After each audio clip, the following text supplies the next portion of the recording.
안녕하십니까. 2024년 9월 8일 최병목의 팩트 시작하겠습니다. 오늘 이재명 민주당 대표가 문재인 전 대통령을 예방한다고 합니다. 검찰 수사에 공동 대응하자 이런 거 아니겠나 싶은 생각이 있는데, 이재명 대표는 10월 위기, 그러니까 위증교사와 선거법 재판에 대한 1심 선고를 앞두고 있죠. 그 다음에 문재인 전 대통령은 검찰에 의해서 피의자로 적시돼서 현재 수사를 받고 있는 중이죠. 그러다 보니까 위기라는 측면에서 동병상련인 것 같다, 이렇게 얘기를 할 수 있고, 아마 그러니까 그냥 이재명 대표가 이제 검찰에 대해서 이런저런 비난을 쏟아내고, 그에 대해서 문재인 전 대통령이 맞장구를 치거나 아니면 그냥 발표 자체는 경청했다 이런 정도로 하지 않을까 싶은 예상이 듭니다. 자, 그런데 어제는 우원식 국회의장이 또 문재인 전 대통령을 만났습니다. 그래서 그 만난 결과를 본인 SNS에 올렸는데 이렇게 되어 있습니다. 양산에서 뵙고 왔다. 그러면서 한반도 평화와 위기, 기후 위기, 의료 공백 등에 대해 말씀을 나눴다. 최근 검찰의 모습에 국민들도 걱정이 크다는 말씀을 드렸다. 여기에서 얘기하는 국민이 뭔지 모르겠습니다. 이 국민은 아마도 민주당 지지층을 얘기하는 거겠죠. 국민의힘 지지층은 문재인 전 대통령 조사에 대해서 걱정 안 합니다. 걱정 안 하고 철저하게 밝혀라, 이렇게 생각하고 있을 거고요. 중도층은 좀 나눠지겠죠. 근데 이에 대한 문재인 전 대통령의 반응에 대해서 경청했다, 그냥 이렇게만 얘기 나왔습니다. 경청했다. 그러면 문재인 전 대통령은 왜 이런 우원식 국회의장이 이렇게 검찰의 모습에 걱정하는 모습을 보였는데 그에 대해서 왜 경청만 했을까? 본인이 받고 있는 혐의 내용에 대해서 좋은 기회니까 우원식 국회의장한테 설명을 하거나 해명을 하면 충분할 일을 하지 않는다. 문재인의 딸 문다혜, X, 옛날 트위터라는데 최근에 글을 올려서 가족은 건드리는 게 아닌데 이러면서 우린 경제 공동체가 아닌 운명 공동체다, 이렇게 얘기를 했습니다. 자, 그 다음에 문재인의 복심이라는 윤건영 의원 얘기하는 거 보면 통화를 했거나 아니면 직접 만났거나 한 것으로 보이는데, 지난 2일이죠? 2일인가 3일인가 MBC 라디오에 나와서 사위 취업 의혹은 2018년 일이고 입금은 2020년 퇴임 이후이자 딸과 사위가 이혼한 뒤다. 취업과 입금의 연결고리에 대한 시기가 전혀 안 맞는다, 이렇게 주장을 했고요. 그 다음에 김정숙 여사 5천만 원 보자기로 싸서 이런 부분에 관해서 당시 보수 유튜버들이 평산마을을 둘러싸고 있어서 출입이 어려웠던 상황이라 절친한테 은행 심부름을 부탁했고 입금하면서 김정숙 이름을 넣으라고 했다. 이걸 사위 취업과 연결시켜서 뭐가 있는 것처럼 하나로 묶어내는 게 논두렁식의 사건 같다. 그 다음에 출판사 디자인 비용 2억 원, 2억 원에 5천만 원을 출판사가 빌려줬다, 이렇게 조선일보에 한번 난 적이 있었죠. 그 부분도 대통령 퇴임 이후부터 다혜 씨와 그 출판사가 대통령과 관련된 여러 가지 이벤트와 기획 과정에서 나왔던 거래인 것 같다. 이게 특혜 채용 의혹과 무슨 관련이 있느냐, 이렇게 얘기를 했습니다. 아마 이거 문재인 전 대통령과 만나거나 통화해서 나온 입장으로 보입니다. 자, 그런데 이거는 제가 말씀을 드렸듯이 문재인 전 대통령 뇌물 혐의의 본질이 무엇이죠? 본질은요, 문재인이 이상직 전 의원한테 중소벤처기업진흥공단 이사장 자리를 2018년 3월에 주고, 이상직은 그 대가로 문재인의 사위 서 씨를 본인 소유인 타이스타젯 전무로 취업시켜주고, 자, 요렇게 대가성이 있고, 그러니까 이 이상직이 문 사위를 취업시켜주니까 문이 그동안에 딸 부부한테 주던 생활비를 안 줘도 된다.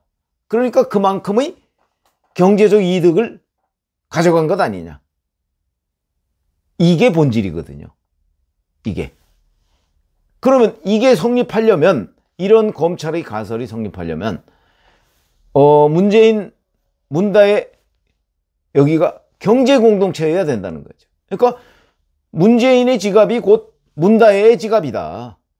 그러니까 만약에 문다혜한테 또는 문의 사위 그 가족이니까 거기에 월급을 주는 거는 곧 문재인 가족한테 문재인한테 월급을 주는 거나 마찬가지다. 이 논리입니다. 이게 경제 공동체 논리거든요. 그걸 지금 입증해 나가는 과정입니다. 검찰의 수사는.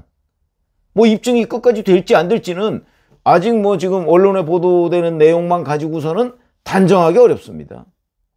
나중에 그게 안 돼서 이제 뭐 제3자 뇌물죄로 처벌을 하게 될 가능성도 없지 않죠. 근데 제3자 뇌물죄는 또 청탁을 밝혀내야 됩니다. 그러니까 이게 그렇게 뭐 간단한 수사는 아니다. 이렇게 얘기를 할 수가 있는데 본질은 문재인 문다혜가 경제 공동체냐 아니냐 이 부분을 만약에 문재인 전 대통령이 해명을 했다. 우리는 같은 우주머리가 아니다. 그리고 독립생계다. 그렇게 된다면 그리고 그런 증거를 뭘 하나 내놓는다면 그렇다면 문재인 전 대통령은 뇌물 혐의에서 완전히 벗어날 수가 있다. 그런 것 아닌가요? 아니 그렇고 또 예를 들어서 그 본인이 이상직한테 중진공 이사장을 이제 이사장 자리를 배려한 것도 사실은 어떠한 절차에 의해서 이루어진 것이다. 그게 뭐 특혜성이 아니다.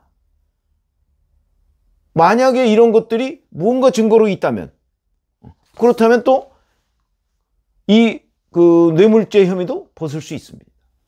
근데 그런 거 얘기를 안 합니다. 거기다가 김정숙 5천만 원 이게 어디서 나온 돈이다. 그리고 이게 생활비인지 아닌지 아니면 생활비를 뭐 보태준 것이 뭐 예를 들어서 뭐 2018년 뭐 2017년 언제 뭐 이렇게 해서 한두 번 정도다. 그리고 그거 세금 냈다 예를 들어서. 왜냐면 5천만 원까지는 증여세 면세지만 5천만 원이 넘으면 증여세를 내야 되거든요. 세금 냈다. 이렇게 되면 또 깔끔하게 증여구나. 증여면 뭐 별 문제. 생활비를 고정적으로 보태줬을 때 이게 경제공동체 논리가 성립하는 거거든요. 그렇지 않고 그냥 한두 번 정도 뭐 용돈이나 뭘로 주었을 때 그걸 경제공동체라고 하기 어렵습니다. 이런 거는 문재인 전 대통령이 잘 알 테니까 그럼 그걸 해명을 하면 그걸 우원식 국회의장한테 해명을 해서 우원식 국회의장이 뭐 나와서 얘기하도록 한다든가 아니면 윤건영 의원한테 얘기를 해서 윤건영 의원이 설명을 하도록 한다든가 나는 딸과 경제공동체가 아니다. 아니면 뭐 그런 증거를 낸다든가 그러면 깔끔하게 해소될 텐데 그런 얘기가 없습니다. 김정숙 여사 5천만 원에 대해서도 그게 왜 5천만 원을 송금할 수밖에 없었느냐에 대해서만 계속 뭐 윤건영 의원한테 얘기한 걸로 보입니다. 그 5천만 원이 뭐다? 생활비다 아니다. 생활비가 아니라면 그러면 뭐 문제될 게 없는 거. 그러면 경제공동체가 아니라는 얘기가 되는 거니까. 그렇게 해명하면 본인의 뇌물 혐의를 벗을 수 있는데 그런 말이 없다. 물론 뭐 나중에 검찰이 불러서 조사를 하면 그때 이제 뭐 본인이 이 부분을 어떤 식으로든 해명을 해야 되겠죠. 뭐 거기서 해명을 하기 위해서 지금 뭐 그냥 덮어두고 있는 거다. 뭐 이렇게 우리가 이해할 수도 있지만 지금 당장이라도 본인에 대해서 여러 가지 혐의를 벗을 수 있는 기회가 이렇게 많이 있지 않습니까? 그러면 본질적인 부분을 해명을 하면 되는 거죠. 근데 해명을 지금 못하고 있다. 우원식, 윤건영 다 이렇게 되면 결국 말 못할 사연이 있는 것 아니냐? 그 사연이 뭐냐? 그게 결국은 뇌물죄 아니냐? 국민들이 이렇게 생각할 가능성이 있다는 거죠. 적어도 중립적인 상황에 처한 국민이라면 객관적으로 보면 본인이 그냥 해명하면 예를 들어서 정말 사실관계가 문재인, 문다혜가 경제공동체가 아니다. 독립생계다. 라는 것을 입증할 수 있는 방법은 여러 가지가 있을 겁니다.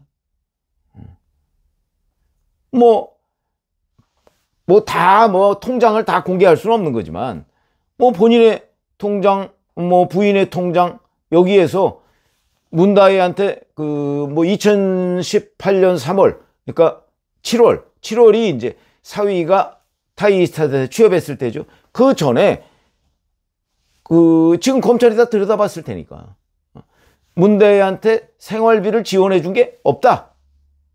그거는 나중에 검찰에 가면 통장을 내겠다.